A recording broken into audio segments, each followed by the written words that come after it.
The O2 program. What is that? Options and Opportunities program in school. No, it's not new, Bill.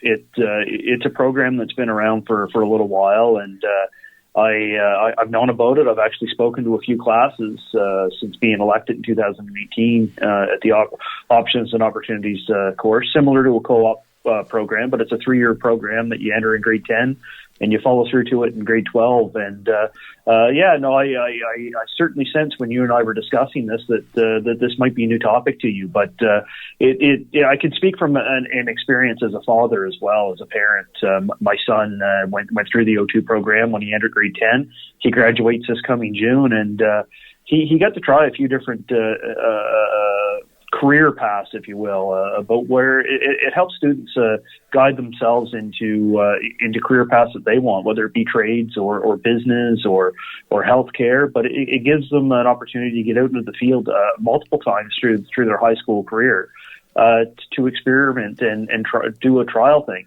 But as a parent, I can talk about my son who had tried a few different things and landed with the electrical program, and following my trade was the electrical.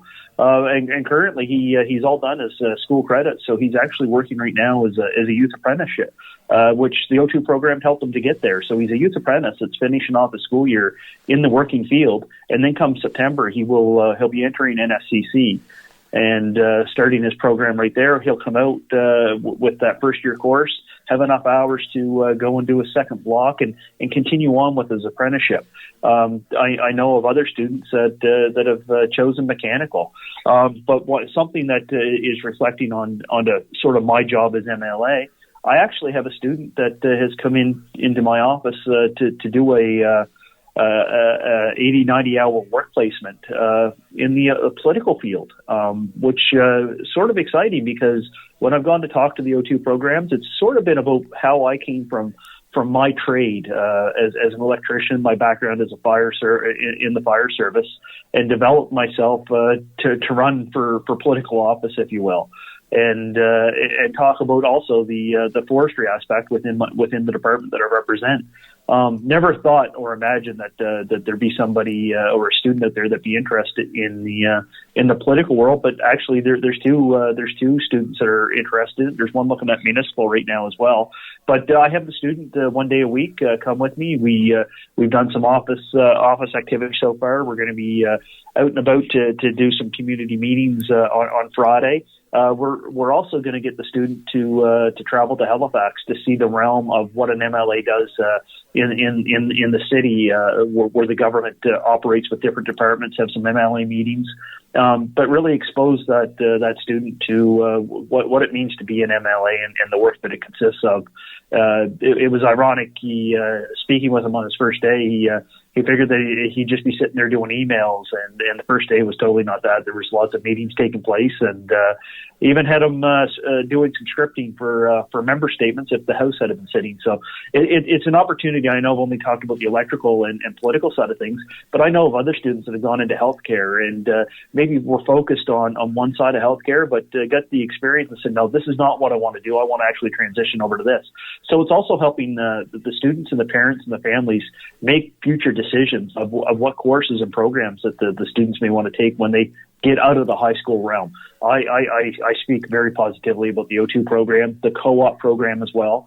There's a sort of hand in hand with some things, but it gets students out in the working world to have experiences before they make their decision on where they want to invest their future in. Now, you mentioned two programs that sound very, very similar, the O2 program and the co-op program, and I did not know about the O2. My high school days were so far back, so long ago, that I would never remember. We had nothing like that at all, I know. In fact, grade 11 was the best 4 years of my life, just so you know. But but you mentioned the two, O2 program and co-op program, and one wonders then, what's the difference really? So my understanding, and I don't know the exact technicalities, I would have to get one of the teachers to actually explain it. But the O2 program goes into a little more depth of different exposures to safety training and courses, experience in the work field, and it's extended over 3 years. Where my understanding, the co-op program is still a one semester term where they can go in and get a sort of modified experience into a work field. I know when I took co-op, it was for a 1 year term in grade 11, and I got to go out experience some RCMP work. I did some work with the ambulance at the time, and I also did a placement with an electrical contractor. But it was very, very quick, fast. There were 1 day each with each exposure. Where in the O2 program, you have different placements throughout the whole 3 years, and really get to focus on something by the time you're in grade 12. Really focus on something that you may be interested to invest in your future. Similar things, but the O2 program is actually much wider in a three year period with more exposure for the students to get out into the fields and try things. Well, I was well aware of the co-op program, and it was my understanding that that program really depended on opportunities for placement. That required employers who would be open to bringing students into their workplace and so on. So it was driven not by the desire of the student, but by the availability of the workplaces. Am I right? That's true too. I know when I was doing my placement, albeit 20-some years ago now, Bill, it really... you're just a kid. It really depended on the availability to have that contractor transportation, job sites. Obviously, as a student, you're very restricted what you can do, but visual aids and just an opportunity to experience the work field.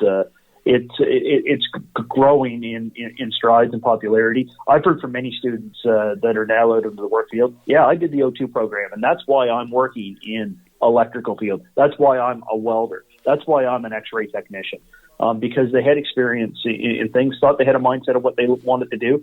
I'll give you an example. If you're interested in being a carpenter, and then you go do an O2 program with a carpentry contractor, and find out very quickly in grade 10 or 11, I'm scared of heights. I don't like heights. Maybe carpentry is not for me. You're finding that out before you're making an investment into a course or program that you may never utilize past that when you find out that there's obstacles that may hinder you.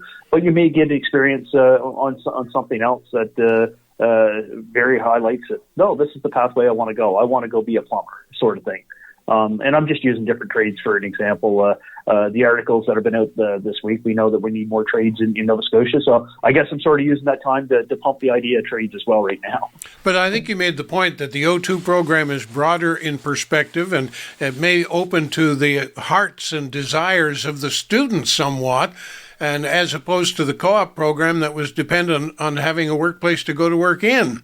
And one wonders then, for the O2 program, do the schools provide a kind of menu, here's the options for you, or do the students indicate their interest to get added to the menu? So my understanding from talking with different schools, there's certainly restrictive opportunities in different areas of the province, rural versus urban areas, or town versus really rural areas. So there's certainly restrictions that could apply to there. But like what I can say is I know the schools have done a wide stretch to try and get the students into placements where their interests are, where those students are interested in going to experience a site or a job aspect. I know that we as a Department of Natural Resources have had O2 and co-op students within our department in the past to experience forestry techs. What is their job? The mapping technicians within the department. So we've utilized an experience like that. And every time I get a chance to talk with the Minister of Education, I always try to put a spin back onto the opportunities, the O2 program. I've heard a lot of positive things. There were people that did go through it that shared some concerns and ideas, and it's like anything else, you have to grow with it and adapt to changing the changing world and things.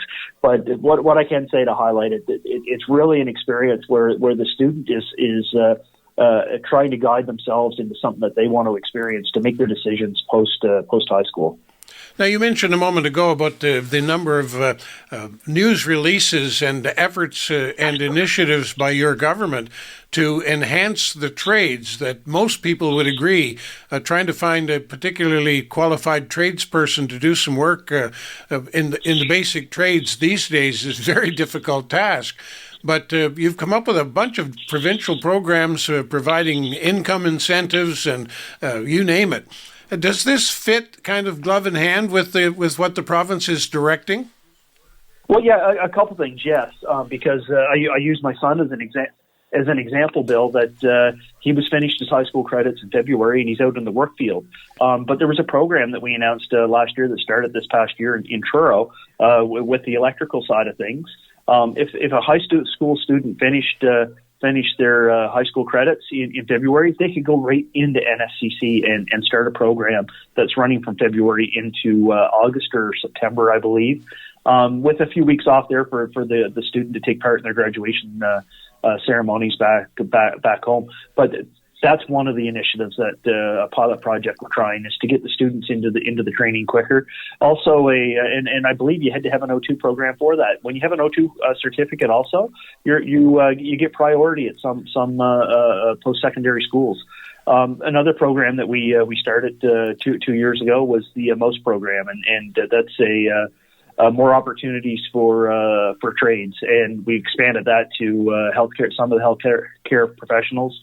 Some of the film industry that's coming to Nova Scotia and different aspects. We always look to expanding things, but that's where a tradesperson or an apprentice would be able to get a portion of their provincial income tax back under the age of 35. So there are a lot of initiatives that we are starting as a government to promote not just trades, also healthcare professions, things that we know that we're lacking in our province that we need to be able to build up things. When we talk about the renewable energy sector, we know that we need more trades. I mean, one of the builds that if it comes to fruition, we know that we need 3,200 more trades before the year 2035. Just in our province to build out some of the energy projects that are sort of on the table right now in discussions. That's a huge amount. And I know as a tradesperson, I know several students that I graduated with, they went west as soon as they graduated because that's where the work was. But ironically, I ran into, it was last summer, I ran into one of those people I went to school with. They're still in the trade, but they've come home because of some of these initiatives. They've come back to Nova Scotia because there's jobs here now and there's opportunities for them to grow and make a career in Nova Scotia and grow their family. So there are people that are coming back to Nova Scotia. They're helping out with the initiatives of needing those specialized jobs such as healthcare and trades. But it's not just a job that they're coming back to is what I'm hearing from them. It's a career and a future where they can grow their family and help grow the communities as well. And what you're describing really is a transformation of the education system, more to meet the needs of the province and the community. No, exactly, and you've probably heard many discussions that in and around communities. I know I've heard it lots, even before I was into politics, that we had to get back to more vocation, like the vocational schools did, where it was hands-on options for students or experience, and that's what the O2 program is really looking at, is to get experience similar to what the vocational schools did years ago. Allow the grade 10, 11, and 12 students that are in the O2 program to get some experience hands-on. And assist them in making their decisions and pathways to move forward, whatever that may be in the student's desire. It's really student-based is my understanding. I've never been in the classroom, obviously, Bill, for the O2 program, other than presenting on my experiences in the work field and education system. But really, and I could say for my experience as a parent, it was really a program that was driven by the students' wants and needs and wishes. Now, having said that, and you mentioned that your son followed in your footsteps into the electrical field, how much was it the influence of looking at what Dad did and the fact that you had all the tools, that he could just pick up your toolkit and go? Well, he actually didn't pick up my tools. And actually, when he first went into the O2 program, Bill, his desire was to be a welder. He was going to be a welder for life. And then through the O2 program process, he started talking a little bit about plumbing and got to a job placement and sort of said, yeah, I'll try electrical. And I'll be honest, he complained about it for a while. But after his final term doing electrical, I think 2 years ago, he came home and he said, "Wow," he said, "I really do like this," and his experience and positions where you go out into the work field and work terms, I guess is what they call it, ended up always being at the electrical side of things, and he's really enjoyed it. Will he do that for the rest of his life? I don't know, Bill, but this is I can use the idea of a student. He always made good marks, but really felt that I have to do something with my hands. It doesn't necessarily need to be something with a computer or book. So even at a young age, he was always driven to the idea that I need to do something with my hands. And the electrical field was not pushed by me. I've always said I want my children to do what will make them happy. And right now, because of the O2 program, he got to experience a few different things. And as luck would have it, he landed at the same trade that I was in. Just over a minute left to go, and I'm just wondering if you've got a shout-out. You usually do, and maybe a shout-out to something going on in Cumberland South. Yeah, no, it's actually a couple of provincial thing and more of a couple of provincial things. The annual fire service meeting, provincial fire service meetings are this week in Truro. So I just wish all the fire service all the best. Originally, I was supposed to attend some of those meetings with them this weekend. But I'm going to be at the steer auction in Cumberland County this weekend. The Siddles have always invited me to it. I missed it last year for a few things. There's also, if I have enough time, there's a couple other local events. The Advocate area is having their fire department is having their annual pancake dinner Saturday evening. If you get a chance and you're in the Advocate area, stop by the fire station. I think it's at 4:30 it starts. So if I get a chance, I may pop in there. But there's also a fundraiser at the Capitol Theatre, a comedy night at the Capitol Theatre. That if we get back into Oxford, my wife and I will be attending the comedy as well on Saturday evening. So always let's do it. And as spring's coming out, there's even more events all around Cumberland South. And I guess what I'd say, Bill, is you never know where I'm going to pop up. And you never know if you're going to play the bagpipes either. Yeah, I was waiting for that comment now that the sun's out. Actually, I had the opportunity to do some Easter events and sort of been challenged by somebody. My brother and I both play, but we've been challenged that in June that we have to do a duo. And so anyway, I guess I'm going to have to dig the pipes out. Bill, yeah, I might even have to come down by Hope Center and play a tune for you. Well, you promised that the next public offering you do with the pipes, you were going to let me know ahead of time so that I could be there. I will keep you posted. You got it. I will keep you posted, Bill.